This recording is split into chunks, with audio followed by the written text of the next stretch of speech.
Bueno, buenas tardes a todos. Ya estuvimos saludándonos un poquito por el chat. Después de ese chat yo se lo mando a Marcela, así que lo que le quieran escribir lo pueden hacer. Nuevamente, bueno, gracias por unirse un miércoles más, acá con CIPEF y acompañado siempre por la CACIP. Hoy la tenemos a Marcela Bailes, que bueno, nos va a hablar un poquito el ABC o el DF, que fue cambiando de infecciones uterovaginales. Así que, bueno, mucha más presentación, ya todos la conocemos. Así que, Marce, cuando quieras, puedes empezar, saludar, lo que gustes. Bueno, buenas tardes. Lo último, las ¿Sí? preguntas las vamos a ir haciendo como siempre por el chat, y yo se las voy haciendo a Marcela. Y por último, después que Marcela termine, va a haber un caso del Hospital de Sor María Ludovica para, bueno, para discutir. Así que adelante. Bueno, muchas gracias, bienvenidos y gracias por tenerme presente y compartir con ustedes esto. Estamos mucho más comunicados, creo que en esta época COVID que en otras, así que un cariño para todos.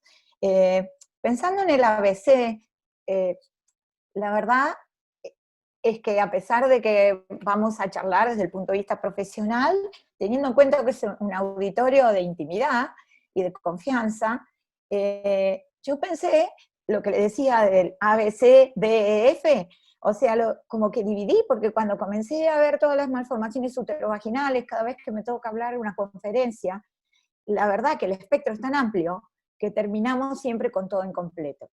Entonces, si bien vamos a ir con la clasificación, lo que hice es alterar el orden y poner en primera instancia y a través de casos problemas que hemos vivido todos, desde nuestra impotencia a veces para poder solucionar algunas cosas y a veces desde la poca experiencia que hay en cada lugar con el número, como para poder ordenarlo.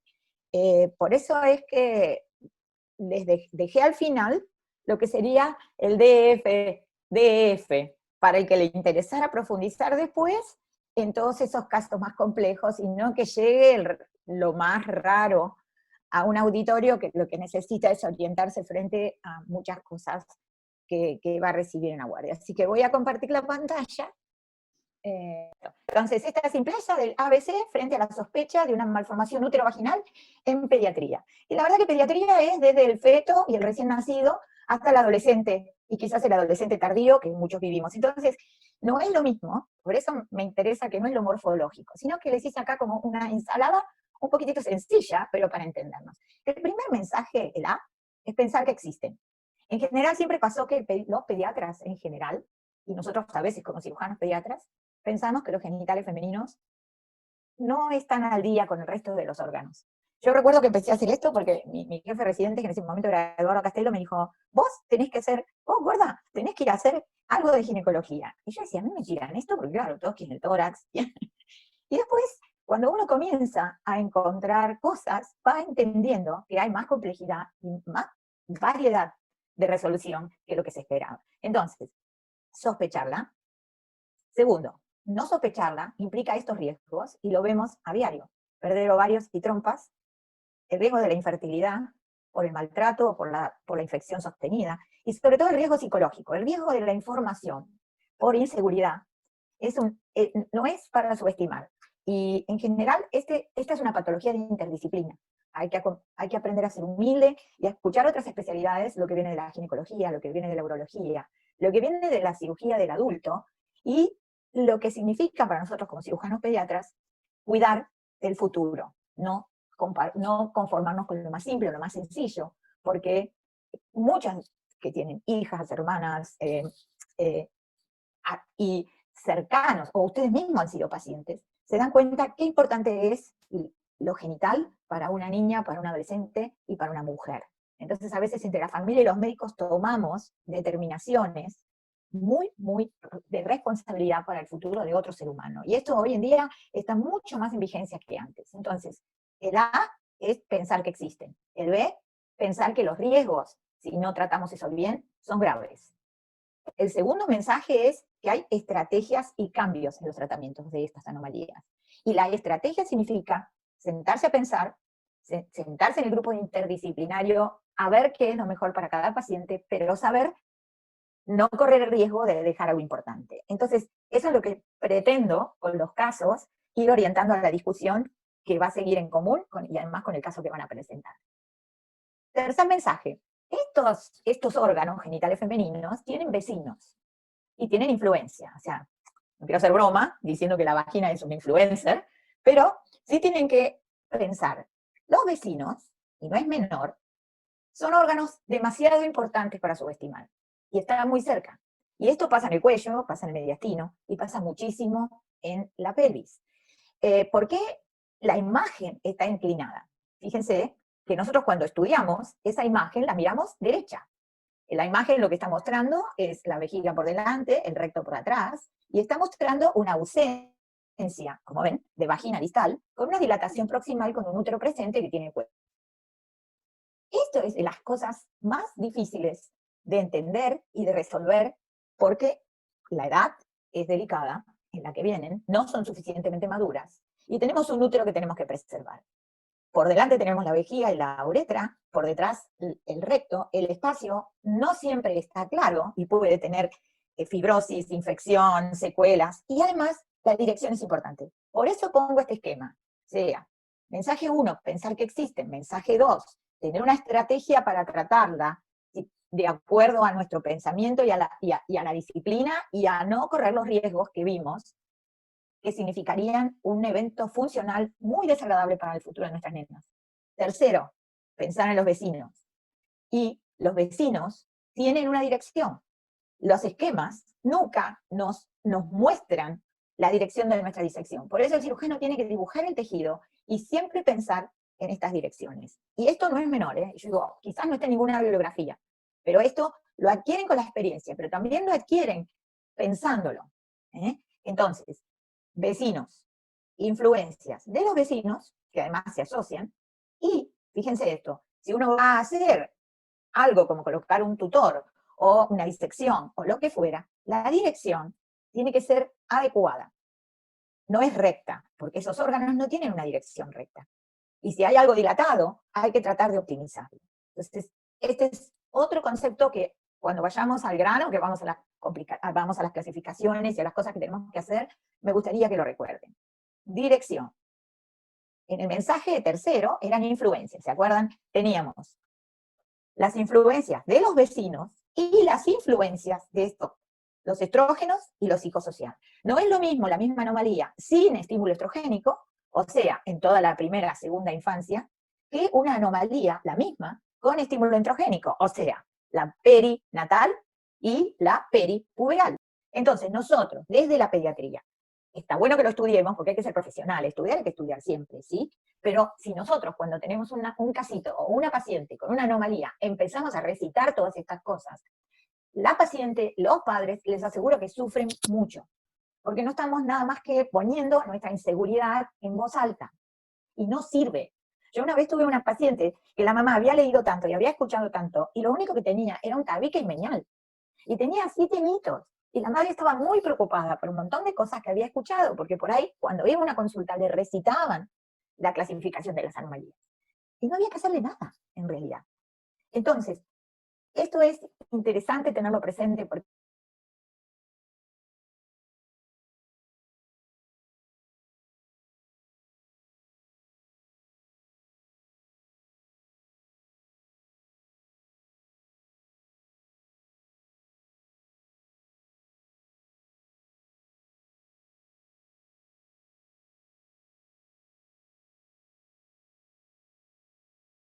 así nosotros pudimos, con la ayuda de todo el grupo PRONACIP, un poco adaptar esta clasificación y estos conceptos, extenderlos y ponerlos en forma práctica y en español, y muchos de ustedes han usado este capítulo para orientarse. Esto tiene que ver, así es, simple y sencillo, que nosotros podemos tener una ausencia completa de vagina y útero, eso sería, para una clasificación embriológica, una digenesia del Müller, o sea, cuando no se unieron, no formaron nada, y prácticamente queda o algo referente del seno urogenital o la nada misma. Puede haber una ausencia parcial de la vagina, y si esa ausencia es parcial, puede estar con una Müller duplicado o no, Y puede haber una asociación con malformación anorrectal, complejo estrofia, seno urogenital, mucha de la patología que es bien nuestra, ¿verdad? En general, esto no está incluido en las clasificaciones del ginecólogo, porque no es una patología que ellos refieren. Obviamente que hoy no vamos a ahondar en esto, porque estamos en el ABC, con lo cual no va, eso va a ser para el DEF, ir a los casos complejos e inéditos. Pero sí quería con ustedes discutir esto. Y los conceptos no son menores. O sea, que uno piense, puede ser que sea una anomalía uterovaginal, sí, ¿no? Le hago un buen examen físico, le tengo una imagen que puede ser nada más que un ultrasonido. Entonces después digo, a ver, ¿en qué etapa está? ¿Dónde están sus vecinos? ¿Cómo están sus vecinos? Lo que vimos. ¿Cómo están sus influencias? Sus influencias o sus influencers. O sea, lo estrogénico, lo psicosocial. No le veo vagina. ¿Qué puede ser? ¿Una ausencia completa, como vimos recién? O sea, el 1, ausencia completa de vagina y útero.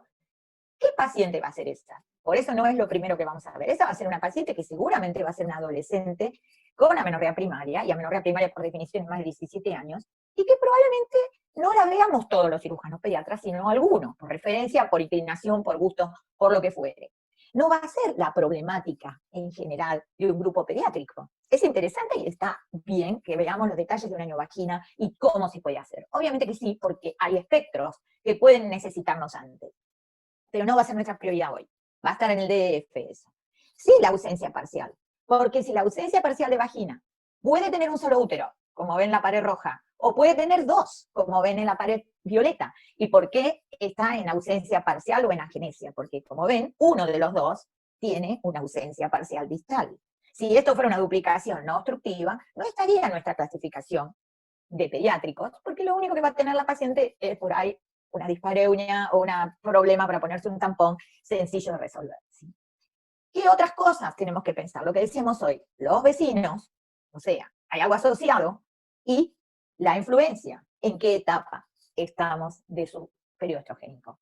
Peripuberal, perinatal, o en el medio de la nada, cuando no son los mejores momentos para hacer nada con esos tejidos, excepto que estén infectados. Y la mayoría de las veces están infectados por procedimientos innecesarios. Entonces, así fuimos armando este mensaje. Y así vamos a ver, entonces, la clasificación que habíamos propuesto, que está en el seminar, sí, acá claramente les voy a decir, el grupo 1 es la ausencia completa, es el Rokitansky, la digenesia. El grupo 2 son los síndromes de Wunderlich, que los vamos a ver, sí vamos a ver síndrome de Wunderlich, y sí vamos a ver el grupo 3, que es la ausencia de vagina distal. ¿Por qué empiezo con la ausencia de vagina distal? Porque creo que es la que más problemas nos da en los pacientes que recibimos, que vemos, y que ustedes seguramente van a ver en alguna guardia pediátrica. Entonces vamos a ver estos grupos del medio, y siempre vamos a tener presente esto, porque ustedes vean que cuando hay una duplicación, probablemente es porque hay una falla de fusión. Y esto ocurre en muchas otras entidades como las cloacas, por ejemplo, que el 63% tienen esto. Entonces, está bueno tener presente esto embriológico que habíamos dicho cuando vamos. Entonces, la clasificación propuesta, que está en el seminar, que también está en el PRONACYT, les puede servir para orientar, también les puede servir para que la modifiquen, para que cuenten, para que nos envíen, nos juntemos y charlemos los casos diferentes que tienen y dónde colocarlos y crear entidades para ayudar a otros que tengan el mismo caso. Entonces, ¿ahora dónde apuntamos? Apuntamos desde lo más simple de esta clasificación y en los casos que con más frecuencia vemos hay dificultades para resolver. Miremos esta paciente de 15 años, ausencia de menstruación, como vemos tenía un tumor palpable y dolor.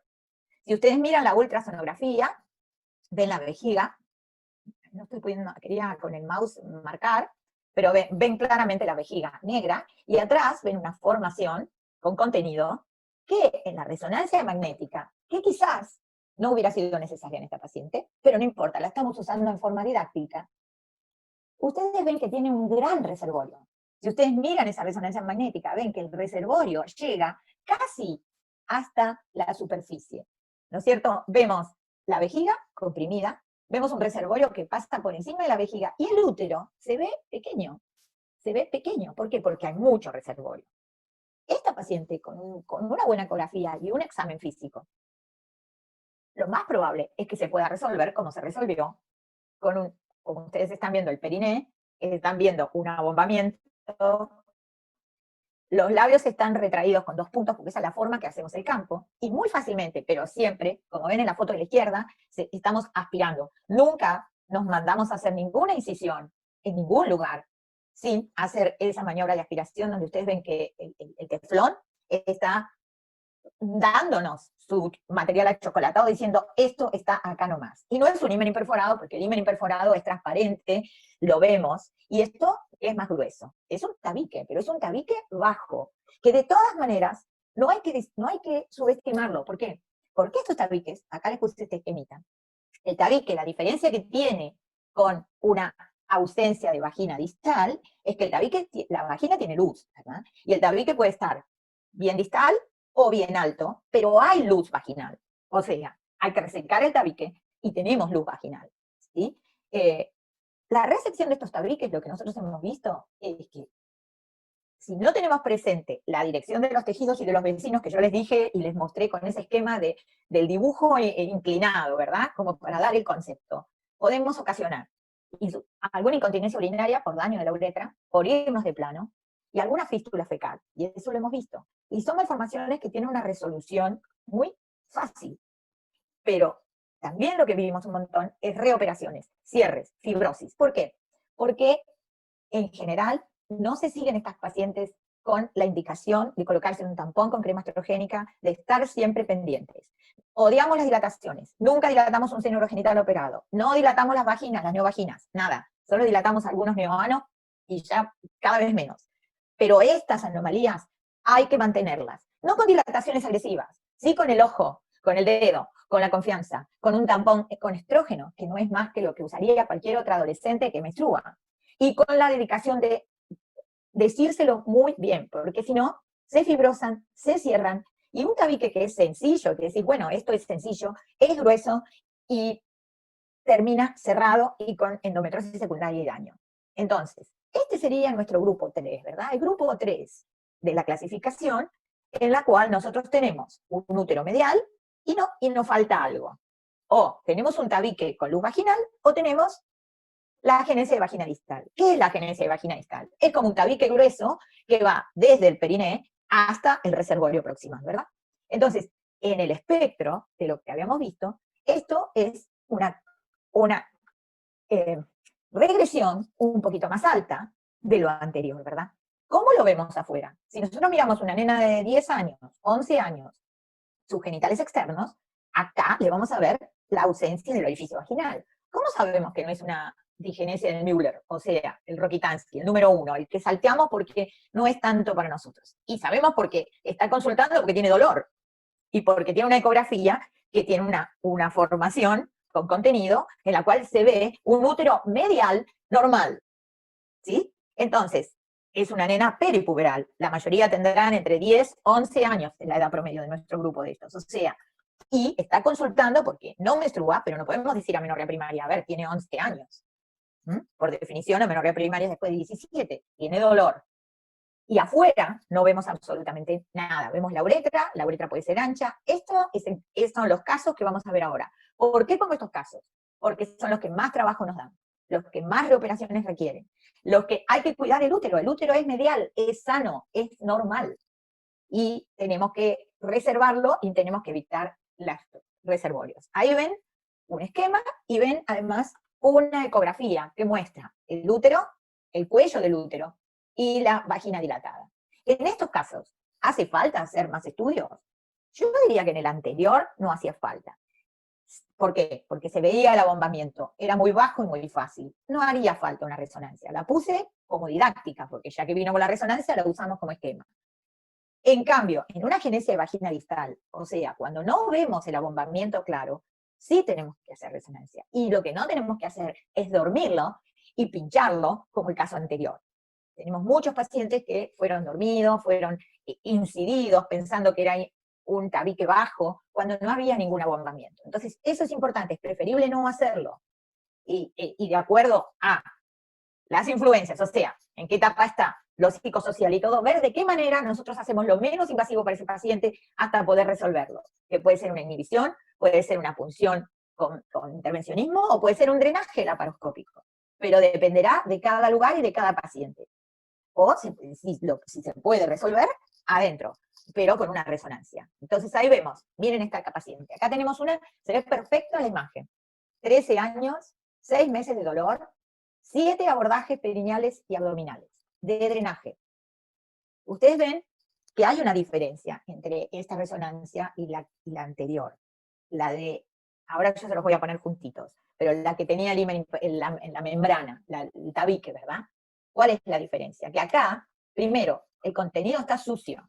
Es altamente probable que esta paciente tenga infección, fibrosis y más dificultad de bajar esa vagina. Segundo, está comprimiendo la vejiga mucho más alto, con lo cual la distancia al pene es mayor. Entonces, miremos este video y después vamos a charlar. Ay, perdón, quise sacarle el sonido. Ese ve bárbaro. Lo dejo igual. Sí, lo que tiene un sonido de eco, pero si lo toco se va a ir. Miren eso. O sea, ¿por qué no sirve el laparoscopio?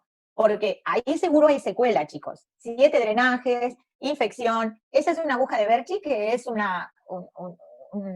tiene grasper capabilities, o sea, se puede usar como grasper, pero entra como una aguja y me evita poner un trocar. Miren la trompa, ¿vieron la trompa? En general, esta es la cavidad pelviana de una endometriosis secundaria severa, ¿sí? ¿Cómo se trata? Les busqué los mejores videos para que vean cómo hacer la disección entre la uretra y el recto, colocando los puntitos posteriores a la uretra, disecando romo y un poquitito, ahí está metiéndose el electro. ¿Por qué? Porque ya aspiramos. Entonces, si uno, por vía laparoscópica, guía, porque ya hizo esa disección, drena además la trompa, que está tapada y achocolatada, y empuja un poco. Ese es un resto wolfiano de la trompita. Empuja hacia abajo el útero. Y eso es lo que hay que lograr. Esa fole número 20, 22, inflada, tiene que salir inflada. Y tiene que quedar la fole siliconada puesta durante un tiempo. Porque estos pacientes necesitan seguir con algún tipo de, no traumático, pero necesitan que estemos con ellas acompañándole lo psicosocial, convenciéndolas de lo importante que es hacer todo esto para preservar su útero. Y esto no es fácil, son nenas, son chiquitas, estos no son los roquitanqui de 18 años que van a elegir qué técnica le vamos a hacer. Entonces, es muy importante trabajar estos aspectos que les dije, y vamos a analizar ahora este video puntual, que fue el tratamiento de una de las anomalías de la clasificación del Seminar propuesta tipo 3A, o sea, agenesia de vagina distal, tratada por vía combinada. Entonces, ¿qué aprendemos de esto? Que hay cosas mejorables. ¿Cuál es la cosa mejorable? El diagnóstico más precoz.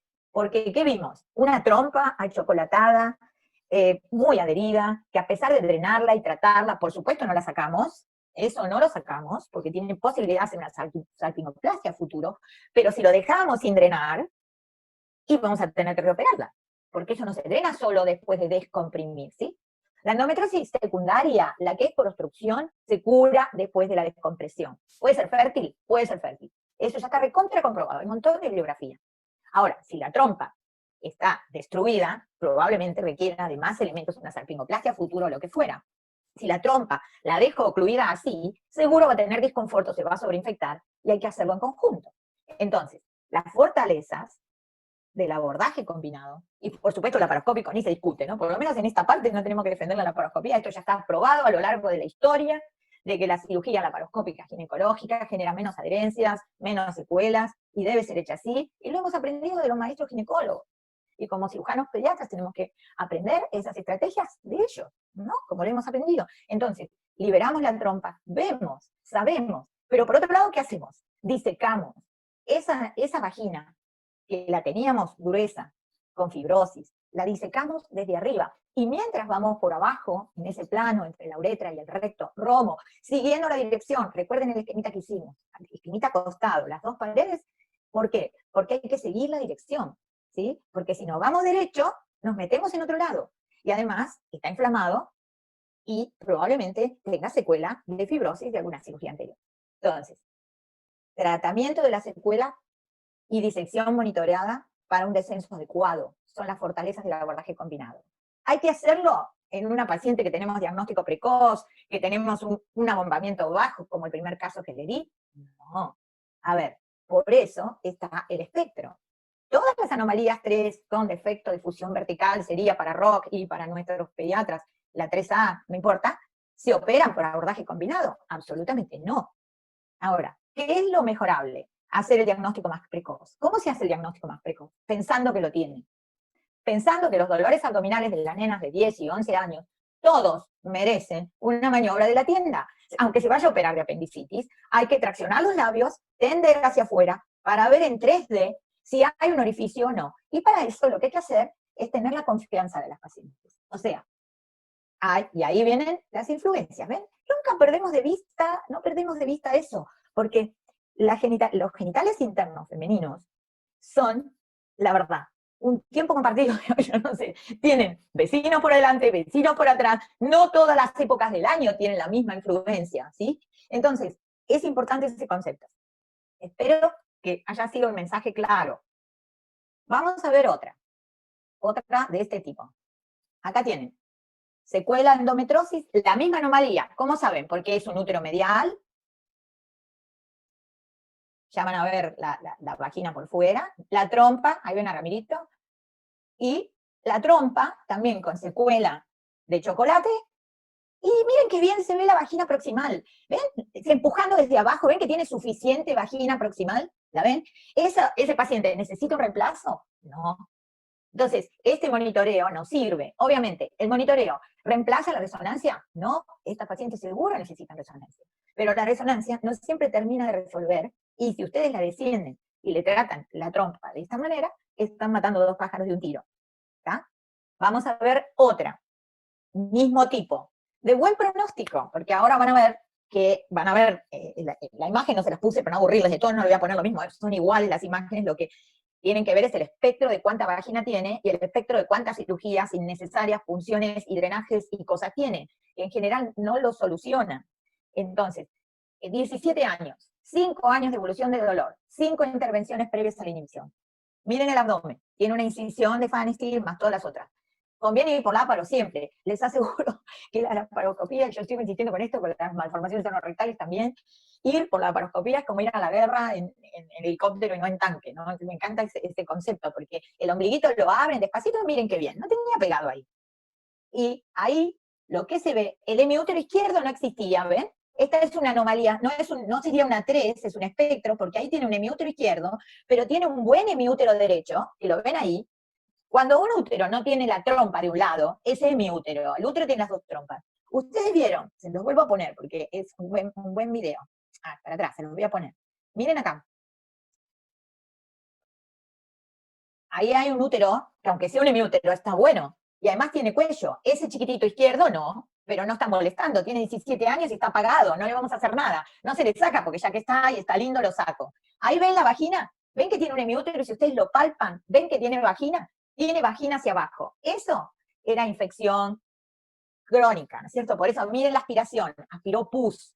La verdad que ahí no pudimos ni filmar, estábamos como locos, fue muy difícil esta paciente, porque la secuela y lo crónico de la fibrosis, más la infección, bien dice Alberto Peña en las cloacas, lo peor de las cloacas es la infección de la vagina. Entonces, logramos ponerla fuera, ahí la están viendo.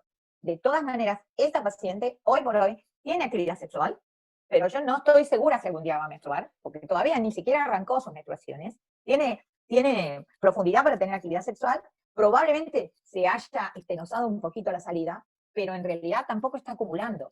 Yo no sé si la inhibición prolongada más la infección no terminó matando su endometrio, pero obviamente no le vamos a sacar ese útero. Pero entonces, les estoy mostrando estas pacientes que con un abordaje combinado, con vaginas presentes, con úteros funcionantes, en general medial, o si en este caso que era una anomalía de duplicación es un espectro, pero les estoy mostrando este concepto de esta situación de altura y de definición de que si van a descender esa vagina, tiene que descender colocándole, trayéndola al periné, como están viendo, colocándole esa fola gruesa que pueden sacar después de unirla, y inflada. Y otra parecida. Dolor muy intenso. Pero vamos al espectro hacia arriba. Esto ya es más complejo, y esto va a quedar para el DF, pero les quiero mostrar cómo estas pacientes que le falta vagina, pero tienen útero. Y tienen útero y tienen cuello, porque ya cuando no tienen cuello es otra historia, y hoy ni vamos a mencionar eso. Es muy complejo, mucho debate, muchas cosas por hacer. Tienen cuello, pero tienen poquita.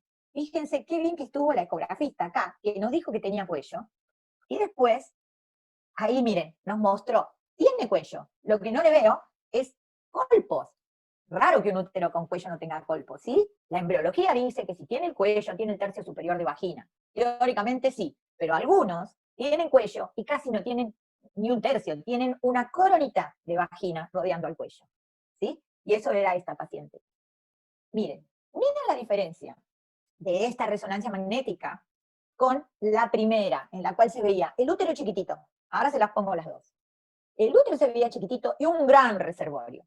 Acá se ve el útero lleno y lo redondo que está improntando la cara posterior de la vejiga es el área del cuello. O sea, la eco nos lo mostró perfecto. Quiere decir que esto es todo útero, con cuello y un poquito de vagina proximal. ¿Y por qué yo sé eso? Porque lo dijo el resonador, no siempre, sino porque ustedes van mirando y van pensando y viendo dónde está la compresión. No todas son iguales. Miren, acá le puse las dos. La primera, que era la resonancia de ese tabique bajo, que ni siquiera hubiera necesitado una resonancia, pero nos está sirviendo ahora para educar. ¿Ven? La vejiguita ahí, aplastada, un gran reservorio, muy licuado, porque así es la vagina, y el útero, yo le puse útero, es esa línea endometrial pequeña que se ve ahí. ¿Por qué no se está llenando el útero? Porque tenemos tanto reservorio vaginal. Esa paciente tiene menos dolor que la de la derecha. La de la derecha está muerta de dolor. Se los había puesto acá. Dolor muy intenso. ¿Por qué? No tiene reservorio. ¿Mm? No tiene reservorio. El útero no es un buen reservorio. ¿Hay que preservarlo? Siempre hay que pelearlo. Con dolor yo les tengo que decir que alguna de estas pacientes, cuando no tienen cuello o tienen tan poquita vagina ahí, después de pelearlos, hemos tenido que quitarlo. Pero obvio que hay que pelearlo, porque ese útero puede gestar. Y la verdad, yo tengo dos pacientes que gestaron, una con un útero sin cuello y otra con el útero con cuello y muy poquita vagina. Y sé que tengo que pelearlo, tengo que pelear con ella, pero tengo que saber dónde vive, quién la acompaña, si está dispuesta o no, si va a poder tener ese sostén, si vamos a poder inhibirla un poco, si va a bancarse o operarse 2 o 3 veces, porque por mejor que uno haga las cosas, hay lugares donde se restenosa.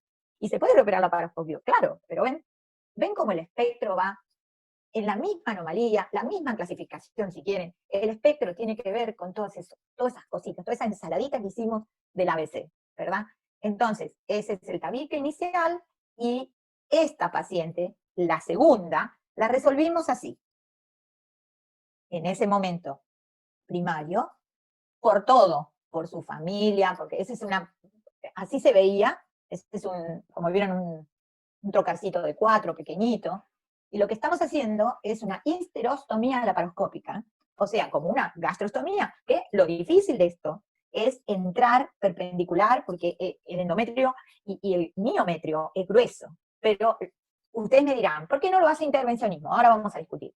Esta paciente puntual, ¿por qué no la hicimos con intervencionismo? Y vieron los puntos que le pusimos.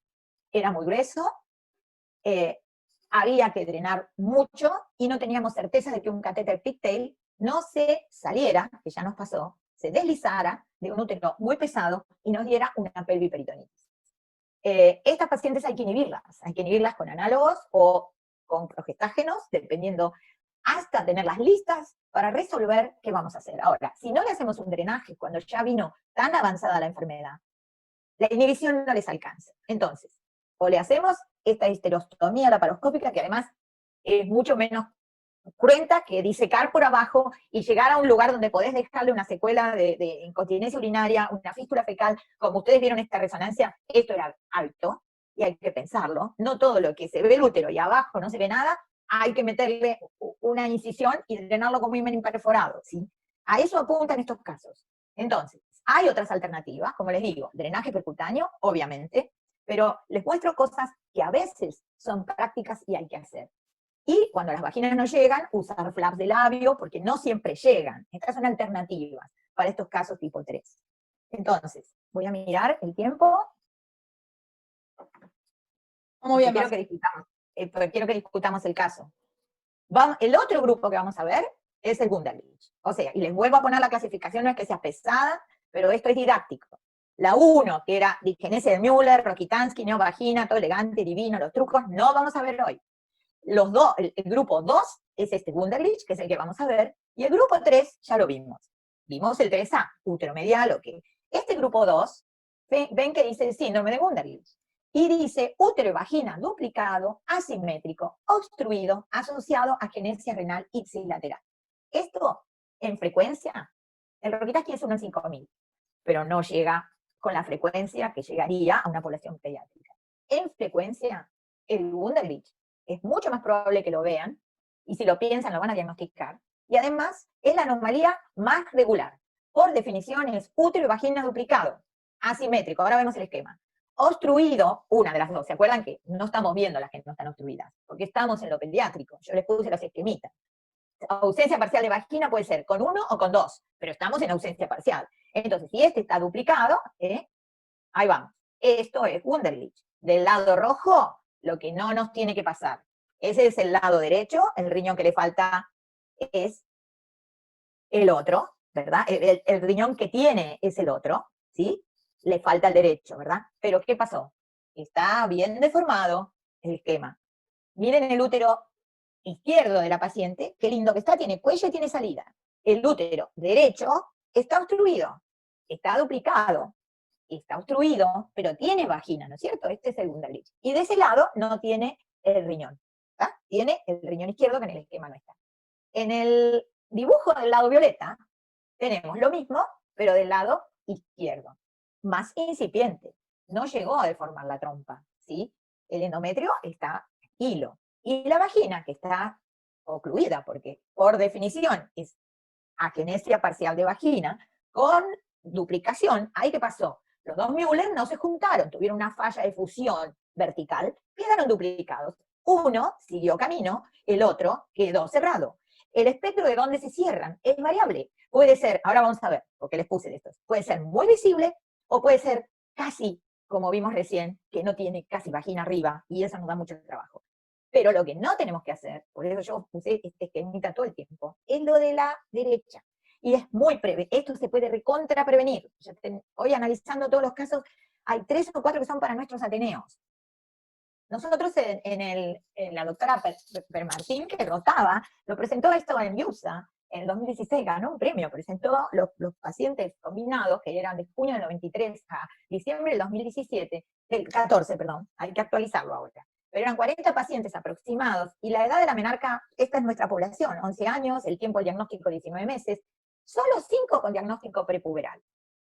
Estos pacientes, 86,5% consultaron en la emergencia. Estos chicos los vemos nosotros, de guardia, con una edad que va, 11 años promedio, con un desvío estándar de 1,5. 30% habían tenido cirugías previas innecesarias, incluidas salpingectomía y oforectomía, y 5 con diagnóstico de masa anexial.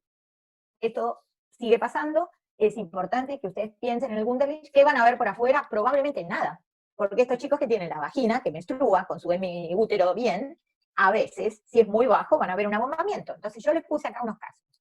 Primero, momento ideal, me encantó esta diapositiva, momento ideal para operar un Wunderlich. ¿Cuándo? Porque uno ahora con el diagnóstico prenatal, vos decís, tenés un riñón multiquístico, tenés una agenesia renal, que mira abajo, no le pidas que te diga una anomalía de duplicación, útero vaginal, bla, bla, pero si le ve una bocha y le ve el útero duplicado, entonces, ¿qué hago? Lo opero ahí enseguida, así ya no le pasa todo eso. Ojo, porque se opera en lo vaginal. Ojo que no le rompa algo que no necesito romper. Entonces, el momento es antes de las secuelas, pero con estimulado. Y el estimulado, como siempre, los vecinos, los influencers, que cuando es peripuberal, perinatal. Ahora, perinatal será fácil, no sé, pero a veces es necesario. ¿Qué vieron de los 40 pacientes? Que 5 habían tenido diagnóstico peripuberal. Esta es la paciente ideal. Muchas veces podemos tenerla. ¿Por qué? La miran así y dicen, es un himen perforado, tiene 12 años. El himen está normal, ¿lo ven ahí? No está perforado. Acá está el himen. Acá, es un tabique transverso. Bueno, pero la paciente tiene agenesia renal y tiene duplicación. Es Wunderlich. Obvio que cuando se paran ahí, van a ver que hay un camino hacia la vagina izquierda con su útero izquierdo. Ahí tienen que ver dos cuellos. Cuando terminan de corregir un Wunderlich, tienen que ver los dos cuellos. Si no, no terminaron. Entonces, acá, esta es la paciente ideal. A los 12 años, con un contenido que no está purulento, y baja, y podemos, ¿cómo se opera? No se opera cortando nada más, lo que se hace es resecar, esto es una unificación vaginal. Hay que resecar las dos paredes vaginales y unirlas. Cuando no las unimos, sangran. ¿Hay que lavarlo? Nunca. Los problemas que tuvimos en todas nuestras guardias están capacitadas para resolver un Wunderlich. Los problemas que tuvimos fueron lavado, porque estaba purulento, qué sé yo, pelviperitonitis, la paroscopía al otro lado, o sangrado, porque los puntos no fueron lo suficientemente buenos. Ahora, ¿todos los Wunderlich son iguales? Esta, por ejemplo, ¿necesitaba la paroscopía? Sí tiene una eco, miren la eco se ve divina, se ve la duplicación, si ponemos algo más abajo se ve el contenido vaginal, la chiquita ya menstruaba, pero se nota que no llegó a acumular chocolate, por suerte, pero no tenía nada en la eco, o sea que no hay ni imagen de que una trompa tenga algo, ¿para qué le voy a poner el laparoscopio? Durante un tiempo monitoreamos muchas, pero ahora sabemos, este es el momento ideal. ¿Qué pasa con la...? ¡Ay! Esperé, disculpe. Esto, ¿cómo se presentan los peripuberales? Este es un recién nacido que tuve hace poquito, porque me llamaban que le protruía algo, que decía himen imperforado. No es himen imperforado, y lamentablemente lo tuve que operar pronto porque le salía, era un prolapso importante.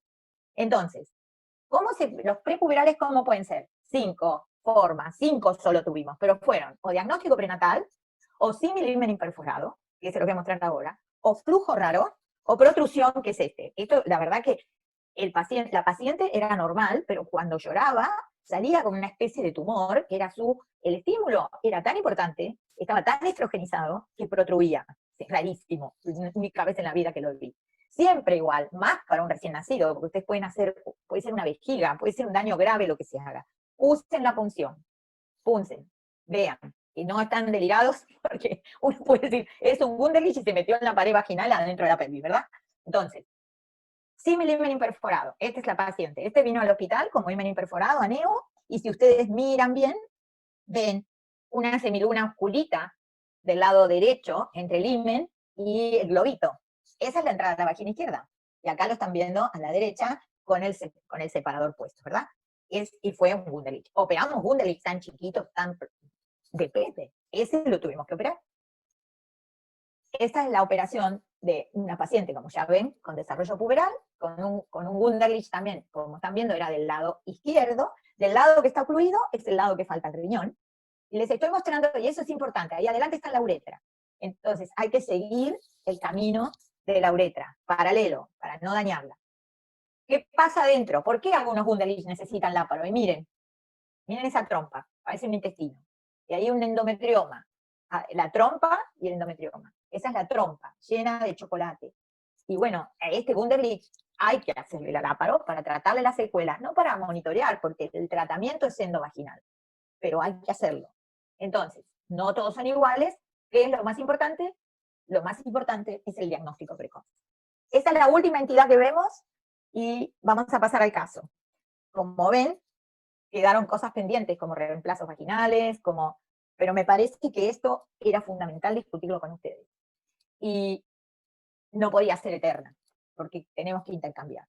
La resección de estructuras müllerianas anormales me gustó ponerlo, o sea, porque acá estamos globalizando. ¿Qué vamos a hacer como cirujanos, pediatras, en las anomalías uterovaginales, cuando ya llegamos a un diagnóstico, cuando ya pensamos en todo eso que vimos? Marce, ¿O reemplazar vagina? Sí. te interrumpo Sí. porque hay un par de preguntas de Wunderlich, así Dale, tú pasás. dale, mejor. Mauricio Duarte pregunta, en el síndrome de Wunderlich dice que hizo la plastia vaginal, resecó el tabique, pero persiste con un drenaje líquido citrino luego de 1 año. Dice que se descartó fístula. Si vos recomendás algo más, hacerle. No, ¿qué es lo que drena? Dice, No tiene incontinencia urinaria. no, dice que es líquido citrino y bueno, que se descartó la fístula urinaria aparentemente. No dio Bueno, lo que puede ser es que tenga una vulvovaginitis, o sea, no sé si será flujo, uh-huh. u otra cosa que sí yo vi, un solo paciente tuve, que no era Wunderlich, era espectro, que tenía un resto wolfiano, que se contrastaba, y entonces ustedes saben que el Wolf y el Müller son hermanos, entonces, por eso el riñón no está. Tenía como una especie de lengüeta que se teñía, que desembocaba en la vagina y acumulaba secreción y después drenaba. Y tuve que resecarle eso. Ahora, no sé cuánto le invalida la secreción. O sea, habría que hacerle no sé si tiene actividad sexual o no la paciente, o sea, podemos charlarlo. Pero si está bien resecado y no acumula secreciones, porque lo otro que puede ser es que sea una resección tímida. Pero eso se ve con la eco. La eco le tiene que mostrar. No sé si le sirve, si no seguimos hablando en privado. Pero No, dice que, bueno, lo vemos. Que no está incontinente, que se descartó la fístula urinaria por citografía negativa y que la paciente dice que se siente incómoda. Bueno, hay que ver que no tenga, con una buena eco, si el tabique tuvo la resección completa, porque hay Wunderlich que tiene una cavidad tan grande que uno hace una ventana, pero si no termina de vaciar, probablemente tenga residuo de flujo. Eso sería lo más esperable.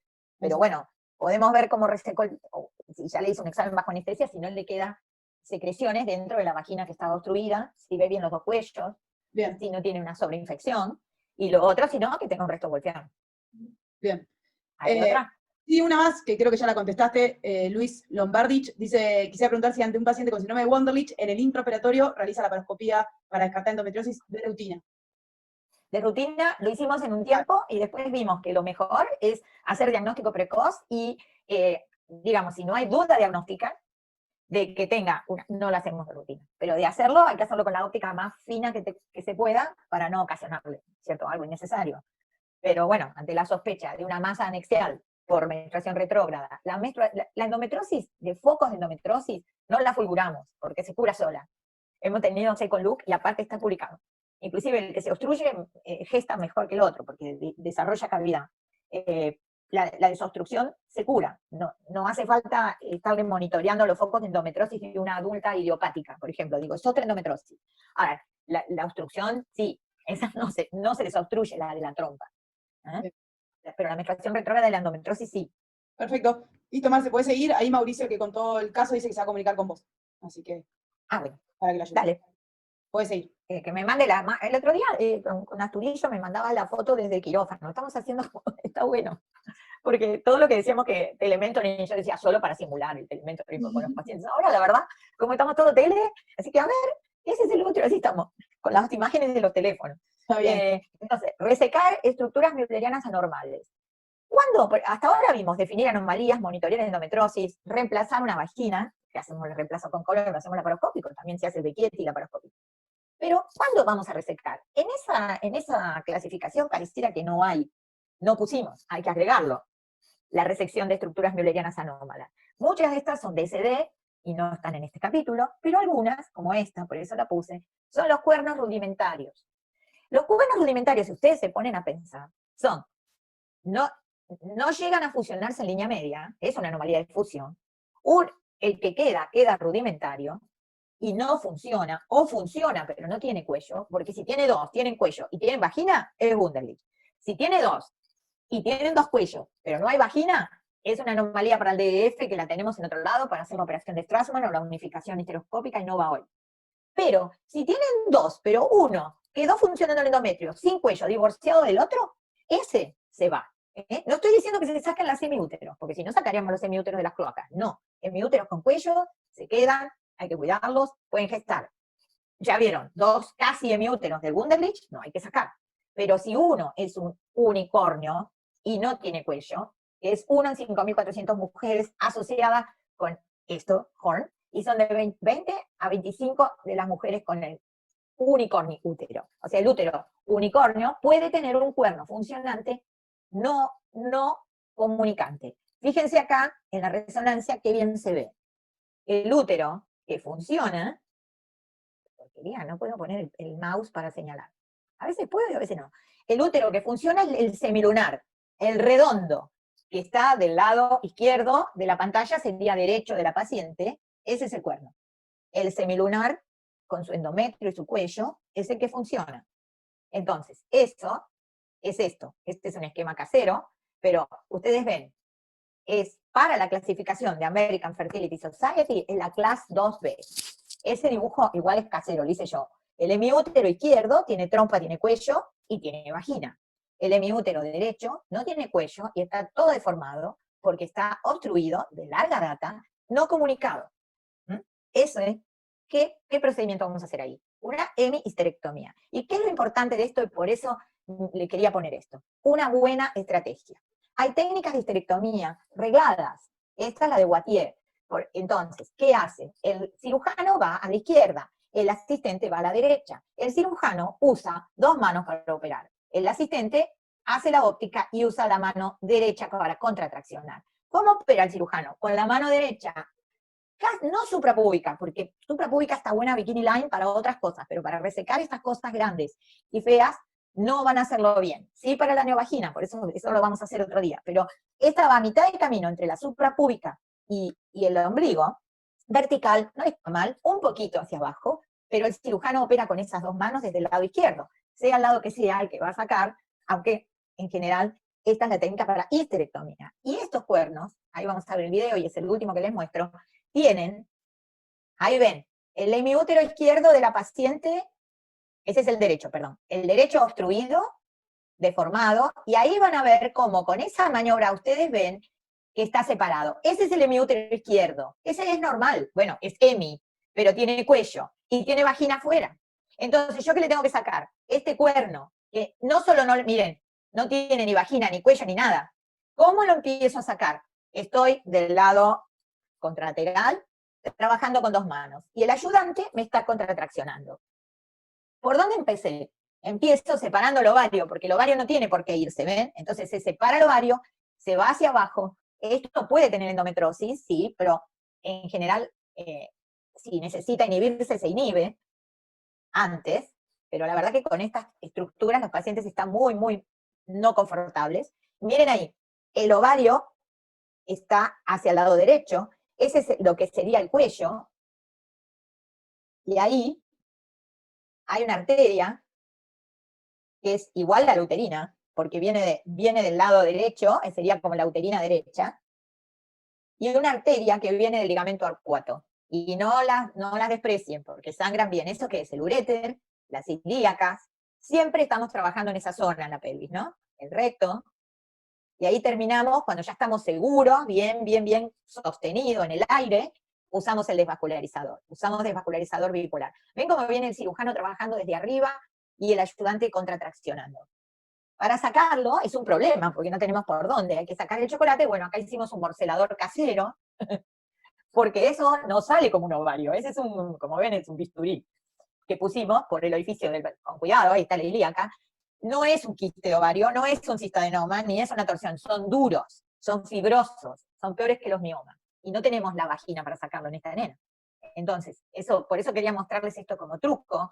Otros trucos es usar minilab o agujitas. Este es un resto mülleriano en una paciente ya operada varias veces y tenía un hemiútero sin cuello. Así son como son las disecciones, tracción contra tracción. No se olviden de dejar el ovario. Siempre hay que separar el ovario no se va con esto, ¿sí? Entonces, nos queda para el DF todo lo que es vagina ausente con digenesia de Müller, ¿sí?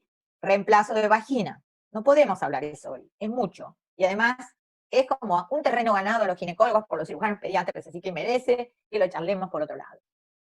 El cambio de la neovagina que hacemos ahora usando 3 milímetros, con notes. Esto, yo les voy a pasar la bibliografía igual para que lo vean. Lo pusimos en el Dialogues of Pediatric Urology y también en el manual de ESPES, que tiene Ciro Espósito, lo hizo, y yo les puedo pasar, me dio permiso. Y la sexualidad, DF, detalles de la contracción de neovagina, útero sin cuello, reoperaciones, unificación uterina. Es bastante, viene en la pediatría, pero es bastante más complejo y creo que por ahí puede ser un auditorio más íntimo al que le interese y no aburrir a nadie. Así que bueno, este era el mensaje y gracias por la paciencia. Bueno, Marce, excelente. Creo que estuvo bastante, para un tema difícil, a lo mejor no estamos acostumbrados, estuvo muy claro. Te quería agregar algo que dijo Germán Falke, agregó que, bueno, que resecaron en los últimos 3 Wonderlich tabiques con el Ligature o el Lensil, que les fue muy bien, que no sangró y que no tuvieron que hacer puntos. No sé si tenés algo para aportar de eso. Sí, la verdad, yo he resecado tabiques, si son finos, con bipolar sellador. Mi intención es tener un stapler reabsorbible que pueda poner endoscópico y curvo y que me quede la superficie con sutura. Entiendo que si los tabiques son finos, como los primeros que vimos, claramente se podrían hacer. Inclusive, el stapler de 5 milímetros que yo ahora está en el país y todo, es metálico. Entonces, no me atrevería a dejarle eso adentro de una vagina porque puede dar dispareunia. Yo tuve que reoperar por sangrado sin puntos, y eran tabiques gruesos. Así que siempre, si están seguros, si están bien, el sellador bipolar está autorizado por la FDA para sello vascular, no para sello tisular. Pero sobre los éxitos no se discute, ¿verdad? Perfecto. Voy a sacar Sí, ahí te lo saqué, no te preocupes. Ah, ok, porque ahora no me ve. Vamos a saludar a Paula del Hospital Sor María Ludovica. Pau, ya puedes habilitar tu micrófono y la cámara. Vamos a hacer... Hola, eso me lo oscuro. Hola, ¿cómo estás, Pau? Hola, bien, ahí está. Bueno. Todo bien. Bueno, ¿cómo están? Bueno, Paula Rumé del Sor Ludovica de La Plata. Ahí voy a presentar un caso. Ahí comparto la pantalla. Dale, Pau.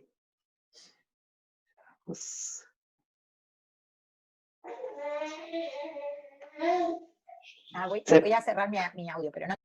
¿Ahí se ve? Se ve perfecto, sí, Pau. Ahí estaba mi niño detrás.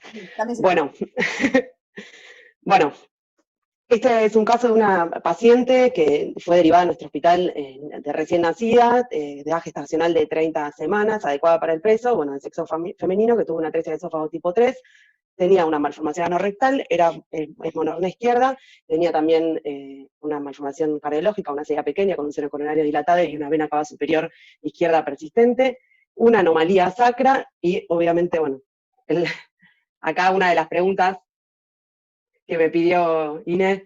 Ahí tienen, para hacerlo un poco más dinámico, lo tienen para ir votando, así que esperamos unos minutitos. Marce, si querés ir agregando algo, mientras que el público vota. ¿No tenés?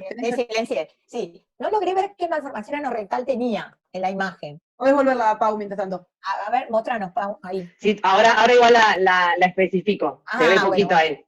Era solo para hacer la pregunta. O sea, la asociación. Ok, sí. Ok. Entonces contestamos. Bueno, ya van 45 segundos. Voy a finalizar. Contestó el 40%. Espero unos minutitos más entonces. Era ansiosa.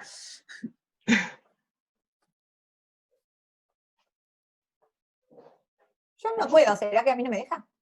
No, porque sos panelista, no te deja. Ok. No te dejo votar. Por eso digo, yo qué día no puedo.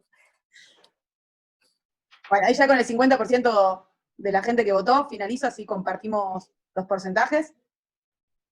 Ahí compartimos los porcentajes, bueno, igual lo habías adelantado, Pau, ahí abajo decía. Sí, ahí se me escapó. Pero bueno, más o menos... Igual va para aclarar que también podría ser un síndrome currarino, ¿no? También Claro. Está las dos opciones en realidad. O sea, el Bacter es como más completo, pero también podría ser un currarino. Bueno, entonces esta paciente se operó para terminar el examen físico, se hizo la maniobra de la tienda y se vio que en el periné tenía solamente dos orificios, ¿sí? El orificio de la uretra y el otro orificio dentro de la vulva. Acá se ve un sacro mal formado con un ratio de frente de 0,48 y de perfil de 0,53. Entonces, ante estos orificios en el examen físico, ¿qué tipo de malformación podemos sospechar en esta paciente? Aguanten que ahí estoy. Ahí estoy. Ahí hacemos la segunda votación. Acuérdense de mi ansiedad, así que si todos pueden votar rápido, mejor. Dale, léelas, Pau, si querés, así... Bien, puede ser una fístula recto vaginal, una fístula recto vestibular con agenesia de vagina, puede ser un Martin fístula o puede ser cualquiera de las tres previas. Si querés volver atrás para volver a ver... Creo que en el mejor igual dibujo que se ve es en este, donde hicimos se ve bien con la maniobra de la tienda todos los orificios, y es una vulva que por lo menos da como dudas, ¿no? Porque tiene varios, como las fobias estas, genera dudas. Era síndrome de... Te voy a preguntar, a ver, no dijiste si era síndrome de Down, ¿verdad? No, sí, pero no era. No era. Ok. No, sin trampa. Para la respuesta, sí. Para la respuesta. Sí, obvio.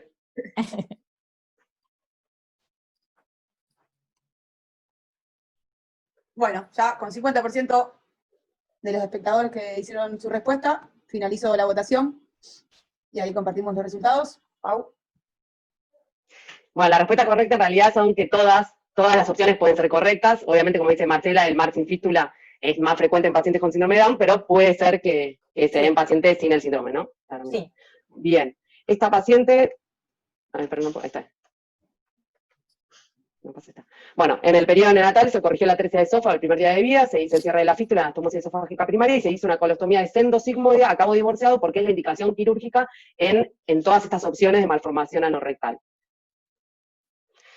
Como estudios complementarios, a los 6 meses se le hace una resonancia magnética donde no se observa el riñón izquierdo, el útero se encuentra lateralizado a la derecha con estas medidas de diámetro longitudinal y anteroposterior. Se encuentran 2 imágenes de intensidad líquida multiloculadas que impresionan estar el ovario derecho y el ovario izquierdo. Se encuentra un cono medular bajo a nivel de L2, L3 y la hipoplasia del sacro con la agenesia coxigia y un tejido graso perineal presacro.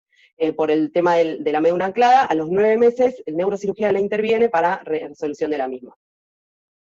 Después nosotros le hacemos la colografía y la genitografía para poder definir el tipo de malformación anorrectal. Les voy a sacar el volumen. Es divertido escuchar lo que se dice igual. No, no, Sí, pero... sí, déjalo. No, igual no sé si, me parece que no se escucha. A ver, No, no importa, no importa. no se escucha porque estoy con los auriculares. Bueno, vamos mostrando. Primero se hace desde el cabo distal en dirección anteroposterior, el cabo distal de la ostomía, ¿no? Y se tiñe todo el colon distal y se ve que tiene salida por el periné. O sea que alguna fístula tiene, descartando el mar sin fístula. Esa no es la vagina, ¿no? Ahí vamos, ahí vamos. Sí.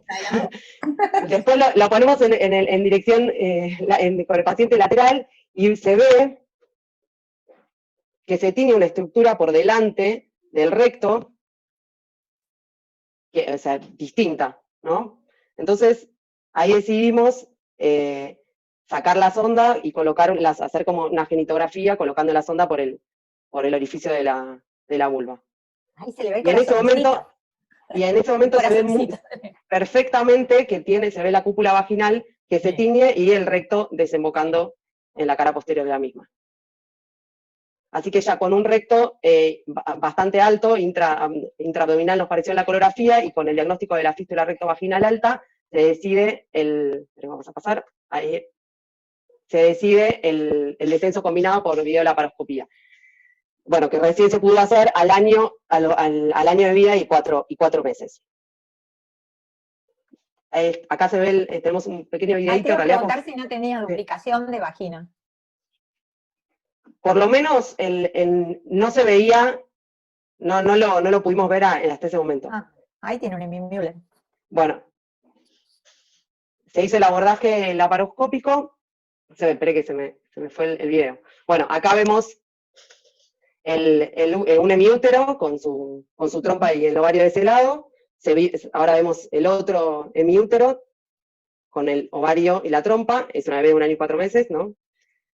Este es el recto, que logramos hacemos la ventana, miramos, pasa como muy rápido. Podemos ver la ventana del otro lado, el recto traccionando, estamos afinando la fístula. Acá tratamos de ver o disecar un poco más a ver qué pasaba con este útero, si realmente tenía conexión con la vagina o no, que esto es por ahí lo que más dudas nos generó, porque del otro lado sí se veía bien la conexión entre ese útero y la vagina, pero en este nos generaba dudas. Ahí pasamos los puntos a la fístula. Se reseca la fístula, acá se ve el periné con la fístula abajo, hicimos una mini incisión sagital ahí en el periné, con un trocar, después de hacer la disección por la paroscopía para allá al periné. Colocamos el trocar, dilatamos para poder descenderlo sin problema, y acá está el cabo distal llegando al periné, que parece un poco tirante, pero cuando uno baja el neumoperitoneo no hubo ningún problema.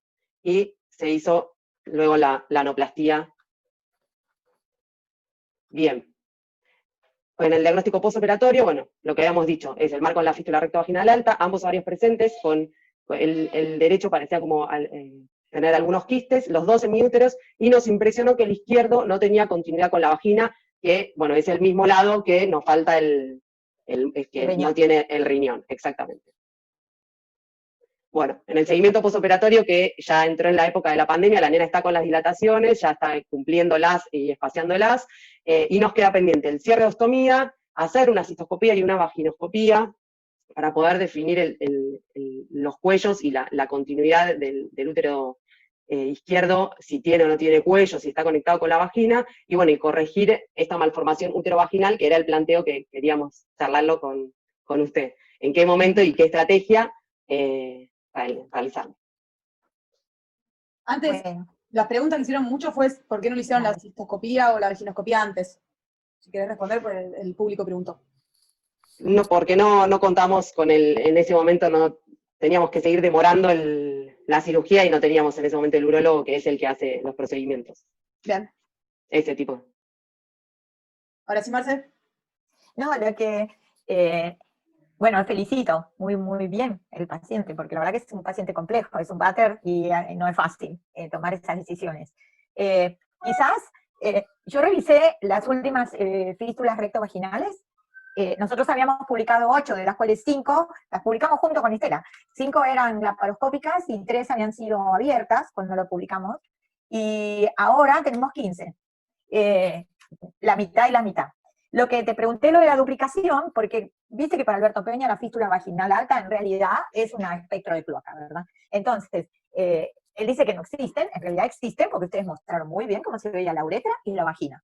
La vagina tiene un orificio afuera. Si se ve afuera, es una fístula rectovagina, ¿sí? Rara, pero existe.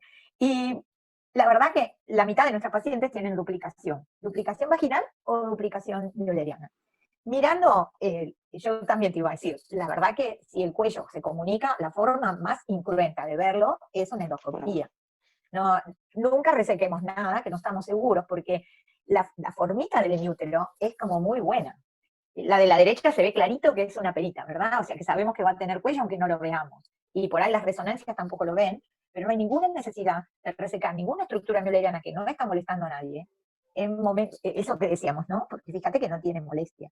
Si tuviéramos una estructura redonda, sin cuello, clara, con una endoscopía que muestra solamente un hemicuello, quizás uno pudiera decir, bueno, ya que estoy, se lo hago cuando cierro la ostomía. Pero sin alta certeza yo no me apresuraría, porque la visualización endoscópica puede ser realmente también incompleta. Y en algunas cloacas, uno tocándolo a veces no sabe qué va a hacer. Por eso lo que se hace es, eso hacía Alberto, ¿no? Punzaba con una agujita y le mandaba un líquido y veía por dónde salía. Yo no me apresuraría, ya, total ya está operada. El momento de laparoscópico de verlo no le trae ninguna cosa cruenta. Lo que haría es hacerle la endoscopía en el mismo momento que se cierra la ostomía, ¿no? No dormirla en distintos momentos para hacer todo. O sea, programar la endoscopía. La verdad que con la imagen que veo parece una estructura buena. No sé, ustedes la tocaron, por ahí mirando el video, tocándolo, uno dice, esto es redondo, no tiene cuello, no es perita, no tiene ninguna vagina abajo, y es un cuerno de los que mostré, ¿verdad? Puede La ser. verdad que se Puede veía el ser un derecho cuerno. mucho mejor que el izquierdo, o sea, se veían bien distintos, pero no se veía una pelotita. Pero bueno, es cierto que es un bebé y fuera de un periodo de estimulación, ¿no? Entonces, Yo antes de sacarlo lo palpa, o sea, lo tendría que ver. Con lo que vi del video no te diría de que lo quites. Ahora, el hemiútero que funciona completamente separado del otro es solamente aquel que tiene una vagina que lo lleva afuera. Si no, es un cuerno. O sea, si la vagina, aunque sea un pedacito, lo lleva afuera o lo lleva a la otra vagina, por eso dije si no tenía duplicación vaginal. Por ahí sí, tiene sí, un sí, tabiquito alto y tiene una vagina pequeña desembocando en la otra. Como pero pasa la con esto tiene. acá. Claro, si tiene cuello y tiene aunque sea un trocito de vagina, tiene que unificarse con la otra vagina. Si no tiene cuello y es un cuerno totalmente divorciado, como se vio en el video, la verdad le va a molestar y no le va a servir. Entonces, si uno no lo va a quitar porque tiene incerteza en lo que tiene, es difícil opinar sin tener la certeza, ¿entendés? Si uno tiene incerteza y no lo va a quitar, lo que tienen que hacer es monitorearlo y asegurarse que la paciente es de un medio que va a monitorearse y que no va a terminar con una endometrosis que le va a jorobar la única trompa y hemiútero que le puede dar gestación. O sea, no Claro. tiene que perderse. Y si uno tiene certeza con la endoscopía de que tiene una sola vagina permeable y con un hemicuello y que no hay más nada arriba y que eso termina redondo, la verdad se lo quitaría. Laparoscópico, ¿viste? Cuando cerrás la ostomía. Claro. Hay que ir con una estrategia segura.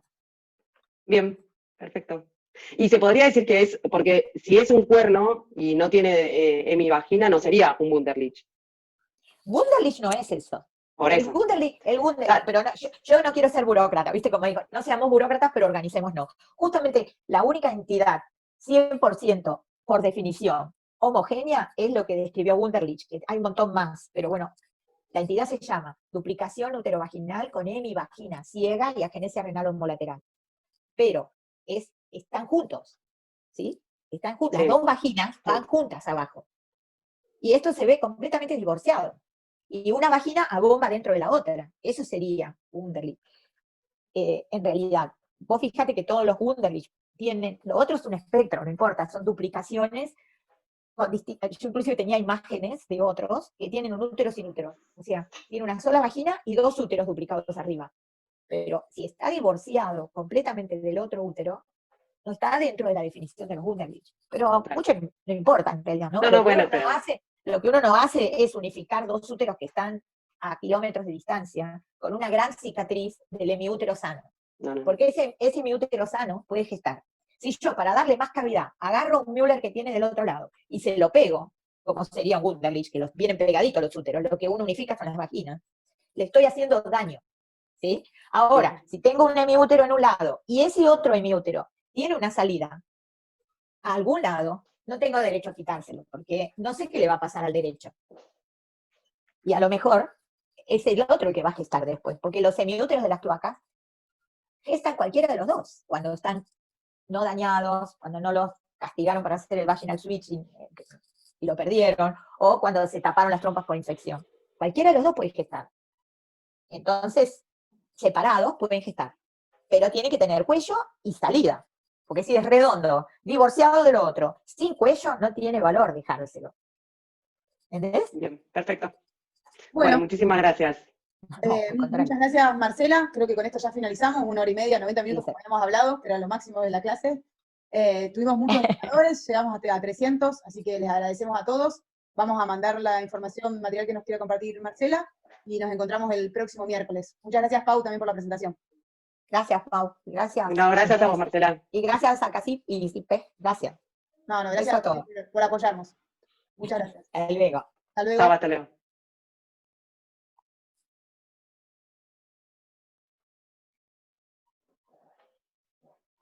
Ahora, Marce, después te mando Sí. todo el chat y todo. Yo me No encargo. está mal que después miramos bien el video, Pau, si querés, para verlo completo, para tocarlo. Bien, bien, Y bien. cuando cierran la autonomía,